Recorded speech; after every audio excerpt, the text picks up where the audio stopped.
तो Indian railways ना एक बहुत बड़े मतलब जबरदस्त बदलाव के दौर से गुजर रहा है। चलिए सीधे उस इंडस्ट्री की कहानी में उतरते हैं जो इस पूरे बदलाव की असली वजह है। ये जो नंबर है ना 2.7 लाख करोड़ रुपए, सरकार ने अपने हाल के बजट में रेलवे के लिए ठीक यही रकम रखी है। और देखिए, ये सिर्फ एक आंकड़ा नहीं है, ये एक इशारा है एक बहुत बड़े मौके का जो इस सेक्टर में बन रहा है। अच्छा, अब जरा इस तस्वीर को देखिए। आज भारत का लगभग 65% सामान, सोचिए, सड़कों के जरिए अपनी मंजिल तक पहुंचता है और रेलवे का हिस्सा वो है सिर्फ 27%। और सरकार का मिशन बस इसी समीकरण को बदलना है। तो सवाल ये उठता है कि भारत अपने माल को इन भरी पूरी सड़कों से रेल की पटरियों पर कैसे लाएगा? यही आज के हमारे इस विश्लेषण का सबसे बड़ा सवाल है और इसका जवाब वो छिपा है वैगन्स में। जी हां, उन डिब्बों में जो असल में सामान को एक जगह से दूसरी जगह ले जाते हैं। तो चलिए पहले सेक्शन में देखते हैं भारत की इस बड़ी रेलवेबाजी को। सरकार का एक बहुत बड़ा लक्ष्य है जो इस पूरी इंडस्ट्री का आप कह सकते हैं भविष्य तय कर रहा है। और ये लक्ष्य सच कहूं तो बहुत बड़ा है। माल ढुलाई का हिस्सा 27% से सीधा 40% तक ले जाना। इसका मतलब जानते हैं क्या है? इसका मतलब है कि हजारों लाखों नए वैगन्स की जरूरत पड़ने वाली है और बस यहीं से वैगन बनाने वाली कंपनियों के लिए असली खेल शुरू होता है। लेकिन आगे बढ़ने से पहले एक मिनट रुककर यह समझना जरूरी है कि आखिर रेलवे का हिस्सा इतना कम है ही क्यों? मतलब कुछ तो वजह होगी और इसका जवाब वो इंडियन रेलवे की बनावट में ही छुपा हुआ है। अब यहां एक काफी चौंकाने वाली बात सामने आती है। पता है, इंडियन रेलवे अपनी ज्यादातर कमाई मतलब लगभग 70% माल ढुलाई से करता है, पैसेंजर ट्रेनों से नहीं। तो फिर असल दिक्कत है कहां? समस्या ये है कि पैसेंजर ट्रेनें असल में भारी घाटे में चलती हैं। रेल मंत्रालय के आंकड़ों को देखें तो अगर एक यात्री को 100 रुपए की सर्विस दी जाती है तो रेलवे टिकट बेचकर सिर्फ 55 रुपए ही वापस कमा पाती है। मतलब सीधा सीधा नुकसान। तो असली कहानी ये है, रेलवे अपने पैसेंजर वाले घाटे की भरपाई करती है मालगाड़ियों से। वो माल ढुलाई का भाड़ा इतना ज्यादा बढ़ा देती है कि कंपनियों को सड़क का रास्ता इस्तेमाल करना ज्यादा सस्ता लगने लगता है। और बस यही वो जड़ है इस पूरी समस्या की, जिसकी वजह से हमारी पटरियां उतनी इस्तेमाल नहीं हो पाती जितनी हो सकती हैं। चलिए अब बात करते हैं उन कंपनियों की जो ये वैगन बनाती हैं। उनके लिए ये एक ऐसा बाजार है जहां मौका तो बहुत बड़ा दिख रहा है, लेकिन सच ये है कि यहां जोखिम भी उतने ही बड़े हैं। इस बाजार को समझने के लिए ना एक शब्द जानना बहुत जरूरी है, मोनोप्सनी। ये सुनने में थोड़ा मुश्किल लग सकता है पर इसका मतलब बहुत सीधा है। बेचने वाले तो कई हैं, लेकिन जो मुख्य खरीदार है वो सिर्फ एक है। और ये स्लाइड इस बात को एकदम साफ कर देती है।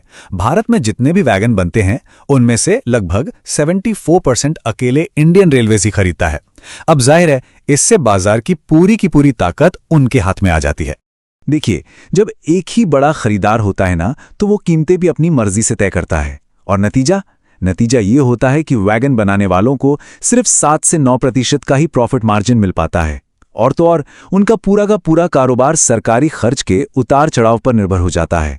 लेकिन ये कम मार्जिन और सरकारी निर्भरता तो समझिए बस शुरुआत थी। एक और बहुत बड़ा जोखिम था जो पर्दे के पीछे छिपा हुआ था और जिसने हाल ही में इस पूरे उद्योग को लगभग घुटनों पर ला दिया था। ये संकट था व्हील सेट का, मतलब वैगन के पहियों का।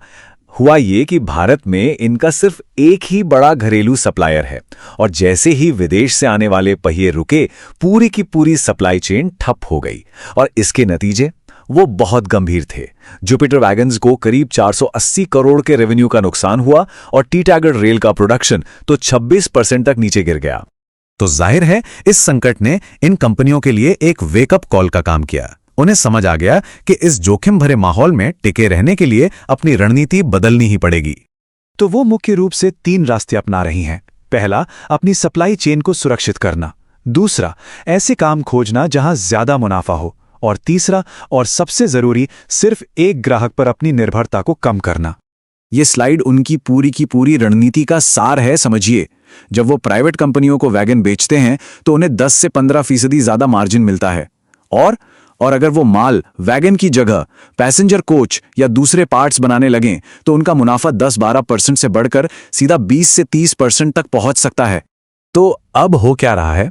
जाहिर है कंपनियां अब अपना सारा ध्यान प्राइवेट क्लाइंट्स और वंदे भारत जैसी ट्रेनों के लिए पैसेंजर कोच बनाने पर लगा रही हैं। अगर टीटागढ़ रेल की ऑर्डर बुक को ही देखें तो उनका झुकाव अब साफ तौर पर ज्यादा मुनाफे वाले पैसेंजर सेगमेंट की तरफ हो गया है।